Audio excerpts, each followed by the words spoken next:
Hello, hello, hello. This is the Queen of Queen Society, and also the CEO of everything. And I just want to get on tonight to give you all an update. Okay, it's late. Well, it's not really late. It's like 10 o'clock, but um, late enough. So I have my house robe on. I'm all just getting comfy. Um, as far as my hair is concerned, this is just something I did probably a few weeks ago, and well, maybe a month ago. I don't know. I just put this hair in my head, and I really want it out, but I don't feel like taking it out. So now I'm in a little situation. Anyway, I want to give you all an update on the ATM business. What happened was, okay, here it goes. To start an ATM business, the first thing you need to do is start a company. You might have a company in mind and you might not want to have your whole financial outlook revolve around ATMs. So I would say start a company with a general name, just any type of general name you can think of. Maybe use your middle name or your last name or whatever. I don't know. I can't really give you any suggestions because a lot of these names that I can think of off the top of my head are probably already taken. You can find out if the name is taken by checking your Secretary of State website. Also, you need to check GoDaddy.com to make sure the name is not taken because you want to make sure you'll be able to register the website as well. So, for example, if the name of your company is Michael Davis and Associates, or let's say Michael Davis Foundation, or Michael Davis LLC, or Michael Davis Supercuts.com, then you need to check GoDaddy and make sure that Michael Davis Supercuts.com is not already taken. If it's already taken, you might want to think of another business name or try to buy the business name from the person that has it parked. If they have it parked, sometimes they have it parked and sometimes they're actually using the website. So it just depends on the situation. Now, the name is not important. People think names are so important. The name is really not important because you can grow into the name and your marketing will let your customers know what your company is all about. The marketing is what's most important. Your marketing, your branding, the way you approach your customers through media as in radio, billboards, television. That is what really matters. That is what is going to pay the bills, okay? That is what is going to put you on the map as a company. Um, like Roto-Rooter. Roto-Rooter, you know what Roto-Rooter is, okay? You know what a Hoover is. When you think of a Hoover, you don't think of Hoover Dam. You think of a vacuum cleaner, okay? The only reason you think of a vacuum cleaner is because of their marketing, not because they have an outstanding name and it's just like so catchy and just so beautiful and historic. No, it's the marketing that makes the company great, okay? It's the marketing that makes the company memorable, okay?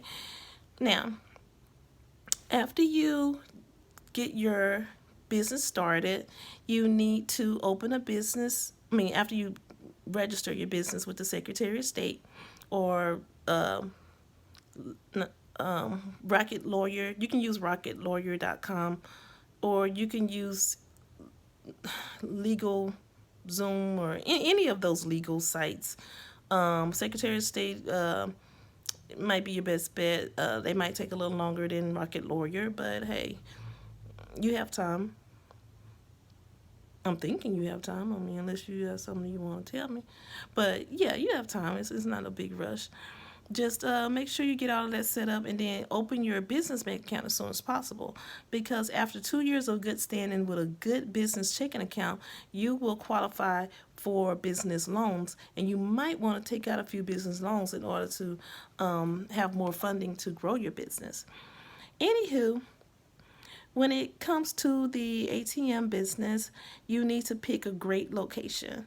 Pick a location that you trust. Choose a location that you can trust. Choose a location that you have thoroughly investigated, that you know will have a lot of customers and a lot of people who need cash who will use your ATM. Okay? Choose a location that won't be a waste of your time and energy. Okay? And my suggestion would be find a processor and ATM seller that will do your cash, will set up your cash loading for you. So all you have to do is collect the checks.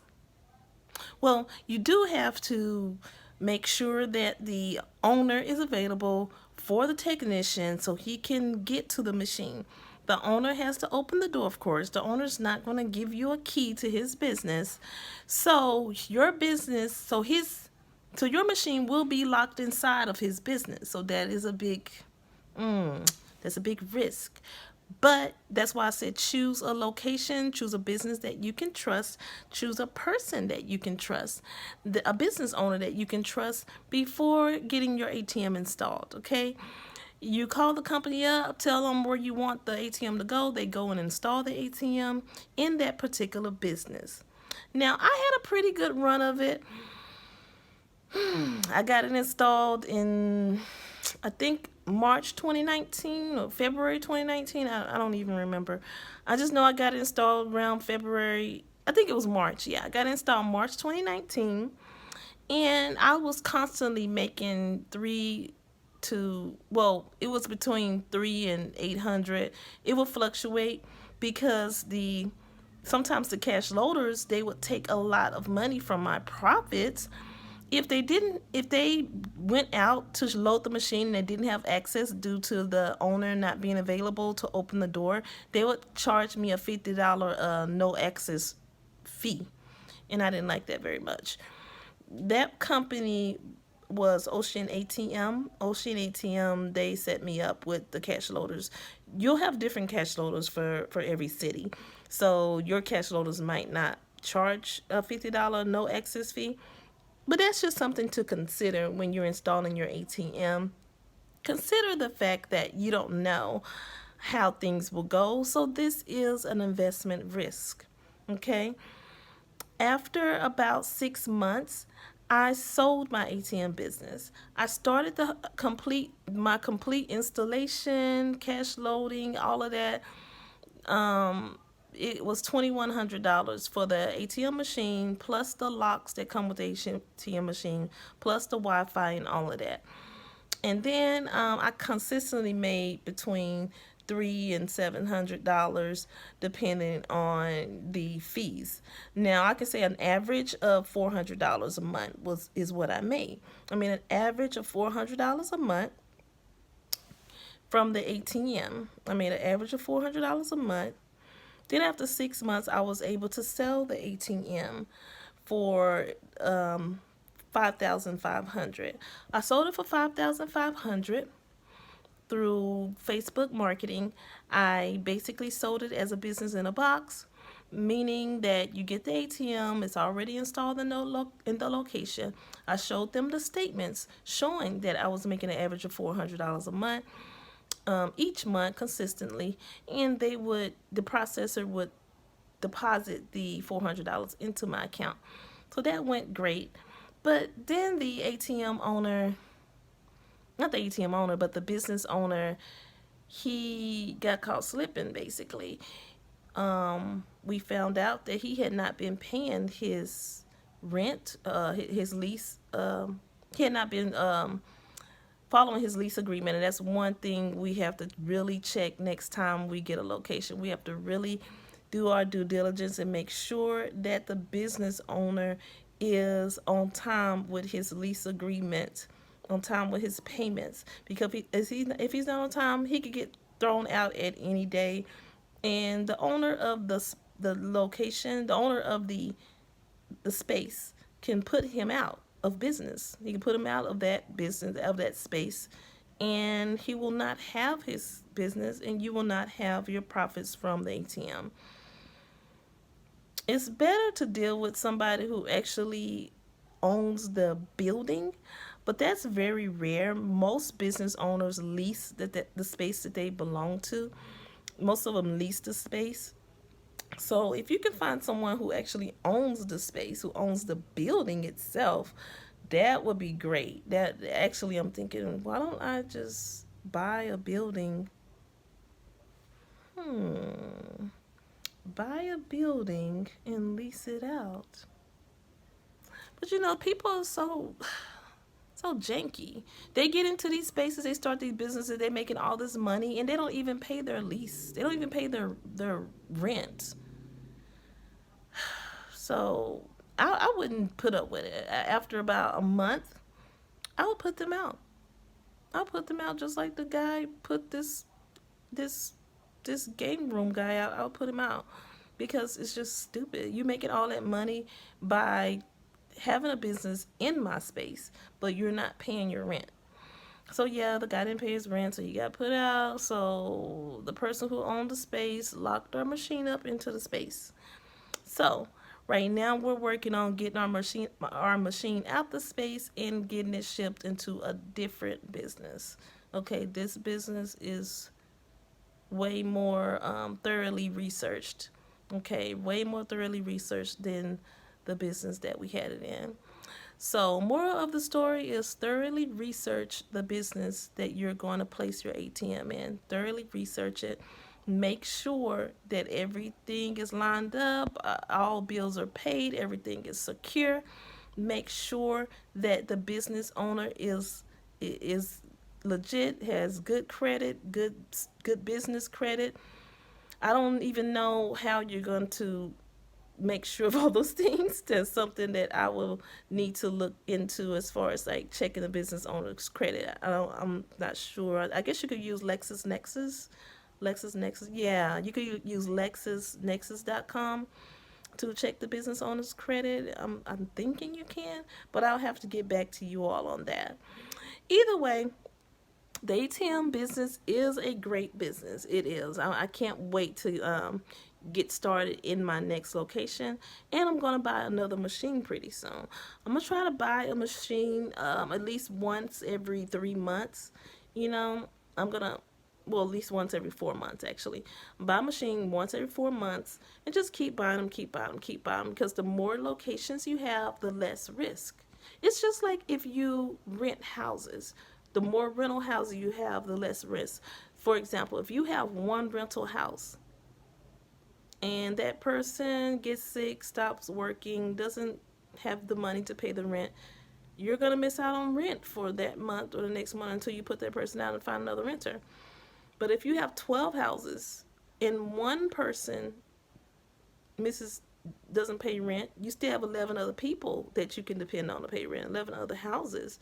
So then those 11 other people will fatten up your bank account. They'll fatten up your bank account. While that one person's like, oh, sorry, Bob, or whatever your name is, sorry, Michelle, maybe next time, if you can give me a few more days, blah, blah, blah. Okay. And you gotta go through the process, whatever the rent laws are in your state, go through the process, get that person out, get somebody else in. And that's the same thing with ATMs. You just got to have a lot of them so that decreases your risk of failure. Okay, does that make sense? If you have any questions for me, drop the questions below. You can also find me on Instagram at Sunny Does Life. On Instagram at Sunny Does Life. Or on Facebook at queensociety.net. On Instagram at Sunny Does Life or on Facebook at queensociety.net. And I cannot wait to see you all next time. Please, if you need anything, just let me know. I dibble and dabble in a lot of things, but my main thing that I love to do is sell and buy real estate, and work the ATM business, and also teach others how to read and write. So if you need help with any of those areas, just give me a call. 682-251-0981, 682-251-0981, or hit me up on IG, Facebook, or email me at ceo@queensociety.net. Queensociety.net. Good night. Peace.